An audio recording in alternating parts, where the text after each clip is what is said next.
Alright, today's video we're going to do a quick rundown of my suspension setup using this reflector with a shop light to give a little bit of a nice lighting setup here for a change because my lighting setup's always poopy. So, here we go. First question everyone will ask, how come you didn't undercoat the chassis? Well, when I built this car initially during SEMA 2018, I only had 30 days to build the whole car, so I didn't have time to undercoat the chassis before I installed all the suspension components. So in order for me to undercoat the chassis, I'd have to take everything off again, and I didn't want to do a spot coat because that's ghetto. So when I do the LS swap on this car, I'm actually going to strip the whole car down, shave all the items that I don't need, and re-tub. I'm actually going to tub the suspension setup, or the body, not the suspension, and clean up all the bumps here and coat everything with Rhino liner or whatever the hell is best for undercoating. So there's your answer for that. I'm still doing the LS swap. So let's get down to business. Here you can see the AST three-way coilovers, rocking the Swift Springs spring setup with the helpers. I like long helpers because it extends all the way down regardless of how much droop you have, and it compresses into a very, very tiny package. And then over here, this is the reservoir for the coilovers. You see that line that goes to the left and goes all the way around down to the bottom of the coilovers. That's basically for added capacity, oil capacity, fluid capacity. So when you're actually using the coilover, and I'm saying like track conditions mainly, the oil inside your coilover heats up, and the more volume you have, the better cooling. So there you go. That's why I have that there. I'll show you where the back one's located on the rear suspension setup. Next, the upper control arms here. This is by V8 Roadsters, and the lower control arm as well is from V8 Roadsters. The cool thing about these control arms, the inside right there, they're Heim joints, right? So those are Heims. Basically means you can turn them in or out. So when you turn them in, it gets shorter, less camber, or actually more camber. And if you push them out, you get more camber, right? Or you could also adjust from here with shims. So what I do is I get my initial setup over there, make sure that it clears the collar of the coilover, and then I fine tune with the shims up here. Pretty awesome idea and really cool design. The bottom, same thing. It doesn't use shims, but it still has the Heim setup. See that? So you could essentially push it in or out. So if you have a weak fitment setup, say you ordered the wrong wheel size and you need to go out more, you don't need to use spacers for this setup. So all you do is basically adjust those Heims, the Heim joints, and push out the whole assembly. So the top can go out and the rear can go out. So there you go. Pretty cool part of that is that adjustability. The only reason why my wheel setup works is because of those two pieces. And then on the back over here, let's go around the back because you won't be able to see this from the front. This spindle is a billet one-piece spindle, and it utilizes an MR2 hub. That's by Kiesler Automation. I hope I'm saying that right. It's kind of tricky to say. And that's all billet. The rear ones are also billet, and it's also done up. The unit right here, this is the, I forgot where I got this spacer, but it's a rack spacer. You see that right in the center of the screen, the little block, silver block? That's a rack spacer, so it corrects your geometry a little bit. And then the steering rack is a power unit that I deleted the power options, and now it's a manual.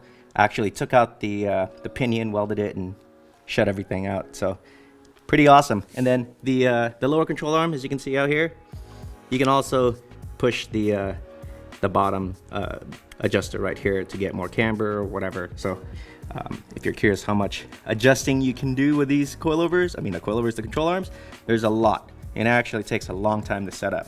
Not fun. Let's cover the sway bar. Sway bar is from Racing Beat. It's their biggest unit, and you do need their white bracket. There's a bracket See that white bracket? It's actually a brace that goes all the way to the back.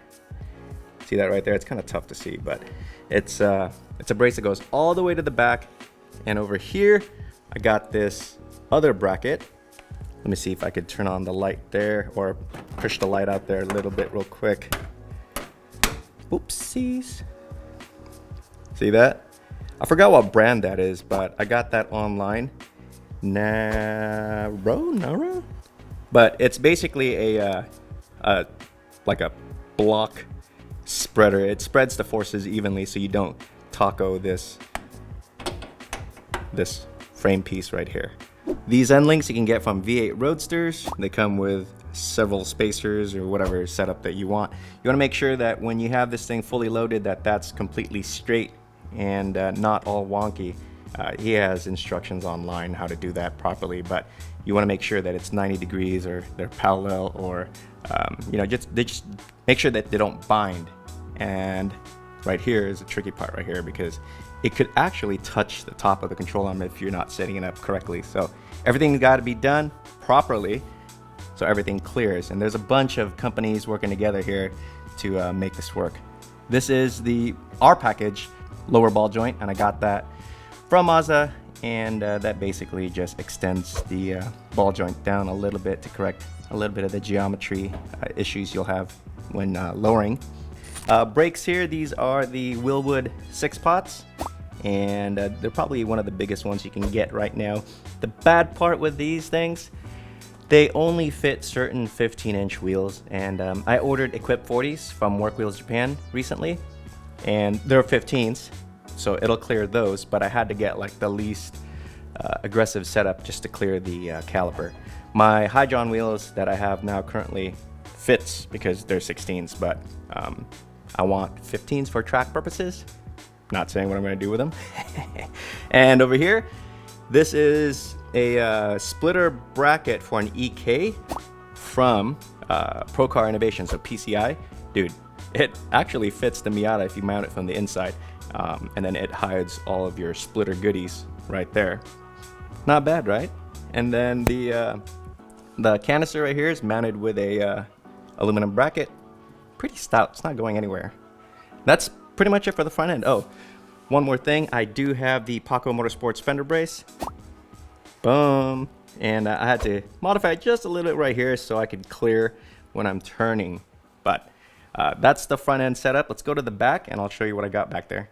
All right, back here we have the same setup. Typically the front and rear will rock the same brand unless you're crazy and you just swap them out. But back here you can also see the Keysler Automation spindles. See that right there. And the V8 Roadsters upper control arm with the camber adjustability, the same thing. It has the Heim joints inside, and then the spacers over here that you can take out, or the shims. You see that the center right there, that vertical line. 4-pot Wilwood calipers and the slotted rotors. I opted for the slotted rotors because there's really no benefit in doing the drilled other than looks. So hit them up, they'll tell you that it's essentially for looks. People think that it's for venting purposes and cleaning pads, but it's literally for looks. The slotted's preferred for motorsports purposes. Over here, you can see the same end link. That's a V8 Roadsters end link. Racing beat, sway bar, V8 Roadsters lower control arm, and Swift springs with the helpers on the bottom. Now, you might be curious why I have the helpers on the bottom on this application. It's actually to, you guys guess why?